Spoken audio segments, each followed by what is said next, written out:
Hello, I'm Mike Stefano, head coach at KBNY, and this is the first in a series of an introduction to kettlebell sport.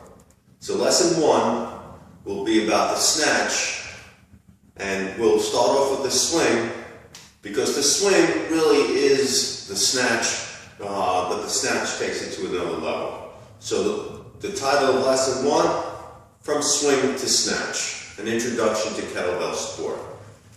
So let's cover the swing in detail. It'll make learning the snatch that much easier. Alright, the first thing that we have to do is find out or decide where we're going to plant our feet. And one of the things you got to look for is to be in the most stable possible position you can be in, and that aligns with your natural gait. And what I like to do is have people jump up and down a couple of times and find that really stable position. Usually on most people this will be a little wider than hip width apart with the toes pointed out just a little bit. That's not across the board. Everybody has a little bit of a different way their feet land and hit the floor and are comfortable. When you do move from this position, your knees will track along over your toes. Not out or in, and that's very important for joint health, knee health.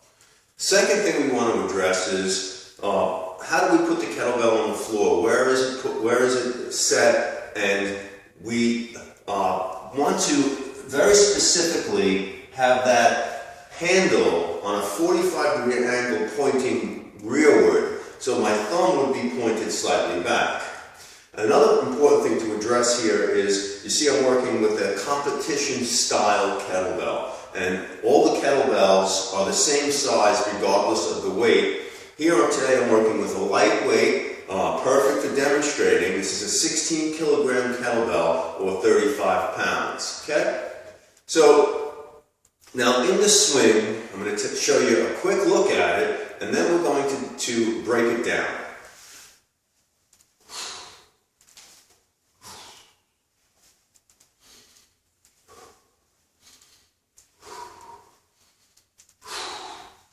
Okay, now you see that my body is moving fluidly, loosely. There are no, you don't see sharp crashing landings. My hips aren't snapping, but that doesn't mean there's not a tremendous amount of force being generated at the right moment. Okay, so there's really 3 basic things that move the bell, or create force behind the kettlebell that pushes it or moves it. Number 1, the bell is swinging, the momentum of the kettlebell itself. We don't want to interfere with any of that. If it's going to go back, we're going to let it go back all the way before we change direction and go forward. Okay, so momentum is the first thing. The second thing that we have to think about is we're going to shift our body weight. When the kettlebell swings to the back, our body weight goes to the front.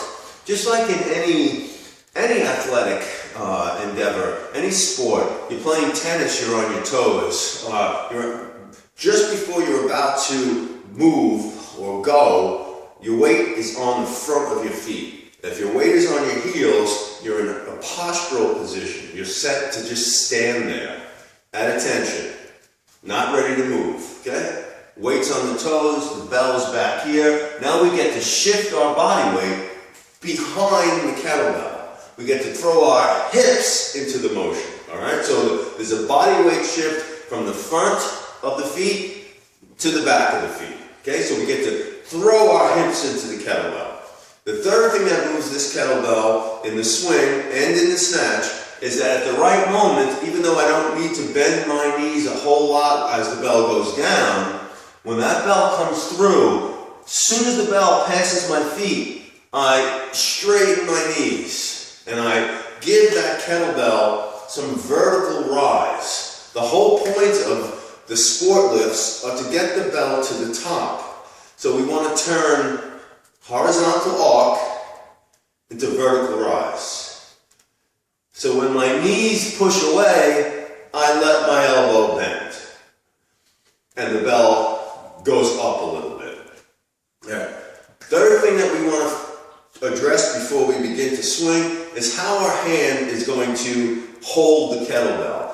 And we're going to use a finger lock, meaning that we're going to take our thumb and put it over the index finger around the handle, and this way we have a little additional grip of thumb and index, which really aren't that strong. The index finger is not a very strong finger. We want to alleviate some of the work done by the other three fingers, which will spill up into the forearm, and that's when you get that cement forearm, like your forearm is so pumped up with blood that you just can't hold anything anymore. Okay, so a finger lock.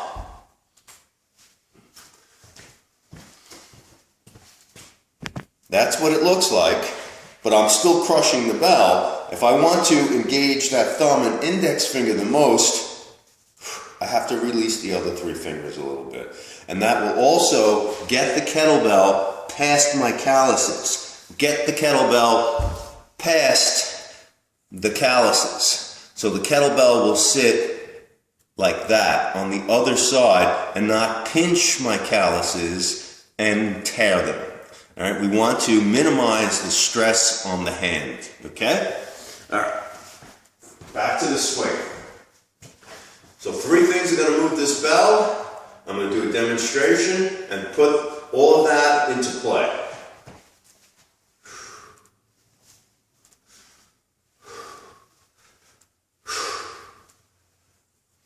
So you see the weight shift behind the kettlebell. You see I let the kettlebell swing all the way back. Now we'll show from the side and address a few more things that go on in the swing. I let the kettlebell go all the way back, and I also have to let my spine go to neutral. I can't be in an arched position here. I have to have a neutral spine. I don't want to bend my knees too much and squat. This isn't a squat. A squat is a great exercise, but a swing is not a squat. So we want to follow that bell back. As it comes through, we shift our body weight, push the knees up, let the elbow bend, and create that vertical rise.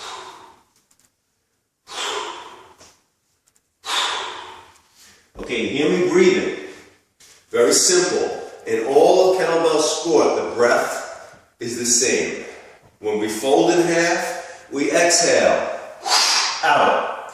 When we open up, when we backward bend, we inhale. The chest opens, we inhale. Exhale, inhale.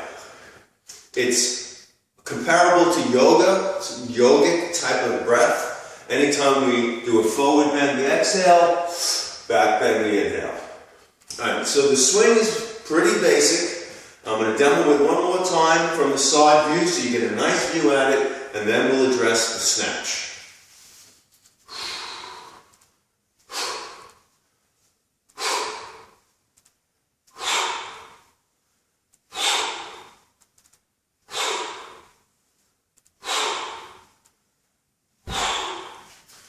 Okay, on to the snatch. Now the snatch is nothing but a super swing. It's a swing where we take the bell from just the same way, the leg work is the exact same, and we drive it to the very top, right, to the lockout position. Now in that lockout position, before we can drop the bell back down again, the bell needs to be fixated, stopped, with a pause where the bell and your body is completely motionless. All right, let's take a quick look at that. Fixation, drop. So right away that you're going to notice that the snatch is more aggressive than the swing. When I sweep through and stand up, I have to be aggressive about it. Okay? So this is how it works. The same 45-degree angle of the bell handle. The finger lock becomes very important. A lot of stress on the hands in snatch. We want to get as much of the hand to work with the bell as possible, and that means a finger lock. The bell swings back all the way.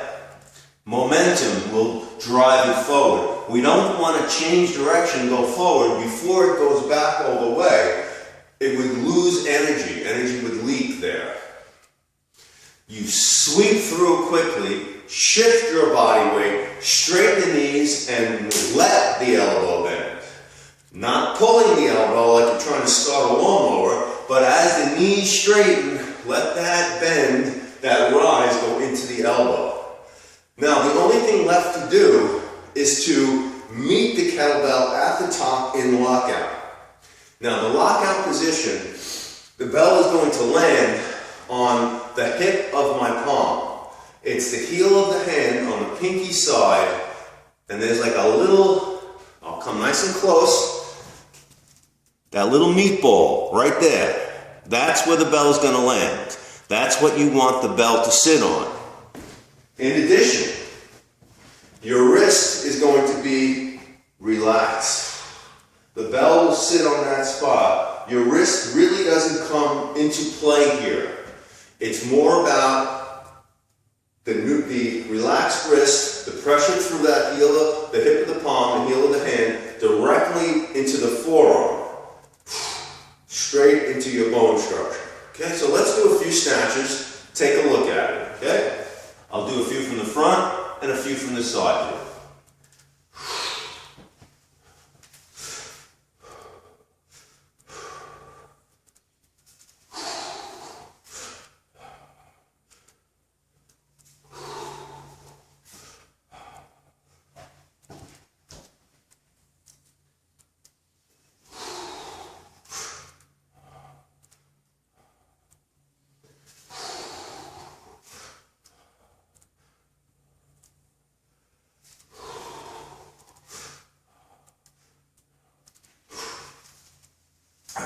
So we dress and get it up there, and you've seen the drop. What's going on in the drop is to get that bell off of that spot. As it sits in its little perch, as you're completely aligned and find that rest spot up there, you need to turn the pinky towards the front of the room. You want to think of that little hip of the palm as a little ledge that the bell handle is sitting on. As the bell sits diagonally across that hand, most of the pressure is on that hip of the palm spot. As you turn, the bell is going to fall, it's going to drop. There should be no elbow bend until the bell begins to fall. Pinky turns, bell falls, arm falls with it. If we were to bend the elbow before the bell was off the hand, basically what you would be doing is lowering the bell, then dropping it, using muscular effort to lower it. We want to get rid of that bell and ride it down. So let's take a look at the drop, the pinky to the front, and the gradual turn of the handle back to 45-degree angle at the bottom.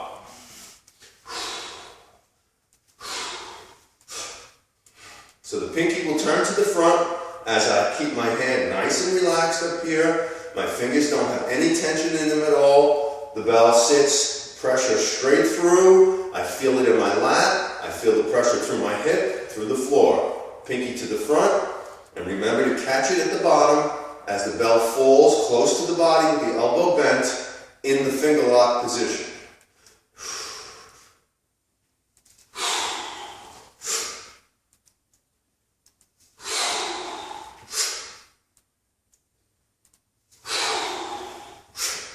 Okay, now you can hear the breathing. It's the same thing as the swing. Big exhalation down, big inhalation up, and at the top, breathe as necessary. Towards the end of a very tough set, you might need to take a couple of breaths up here. At the beginning, you might be able to do 1 breath per rep. Don't do a rep until your breathing winds up with it. I'm ready to exhale. Drop it. Inhale. Breathe. Pinky to the front. Drop. Back up. So you can see where the breath becomes the maestro orchestrating the set. Now, just real quick about pace in snatch. Now, anything slower than 12 reps per minute is so slow that you have to spend so much time up here in lockout. It is probably not the most efficient way to snatch. So we're going to put a cap on the slowest you can go at 12 reps a minute. Now, 14 to 16 is a nice middle of the road pace, while 20 starts to get pretty fast. And anything over 20, it's tough to get lockouts, fixate that kettlebell before dropping it while you're going at 20 a minute. Okay, so we're going to end this video with this side view demonstration of the snatch. And good luck, and look for the next video coming up soon on Introduction to Kettlebell Sport.